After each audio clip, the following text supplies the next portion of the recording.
সকাল সকাল রেডি হয়ে গেছি, দাদার মেয়ের অন্নপ্রাশন আছে বলে।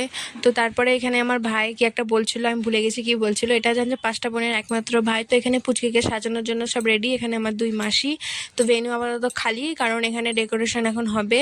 আমরাই প্রথম এসেছিলাম অনেক আগে। তো বৌদি এখানে যেখানে পুচকিকে স্নান করানো হবে সেখানে একটা সাজাচ্ছে, এই যে পুচকি। তো অনেক কান্নাকাটি করছিল, সাজ খুলে যাচ্ছিল ওর। কোনো রকমভাবে এদিকে ওদিকে আওয়াজ করে তোকে বসানো হলো, কারণ ফটোগ্রাফার ছবি তুলবে, তো ঠিকভাবে বসছিলই না।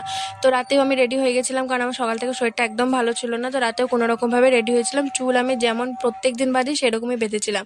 তো এক তো শরীর ভালো না, গরম, তার উপরে যাওয়ার সময় লেগে গেছে জাম। প্রায় অনেকক্ষণ ওখানে দাঁড়ানোর পর জাম খুললো। ফাইনালি চলে আসলাম আমাদের ভেন্যুতে। তো এসে টাইম হয়ে গেছিলো, তো খেতে চলে গেছি আগে। পহলে পেট পূজা ফির কাম দুজা। তো এখানে অনেক কিছু হয়েছিল, ডাল ভাত মাছ মাংস, অত কিছু রেকর্ড করা যায়নি। তো খেয়ে দিয়ে চলে এসেছিলাম সোজা বাড়ি। তো ভিডিওটি ভালো লাগলে অবশ্যই লাইক কমেন্ট শেয়ার করে দিও। টাটা।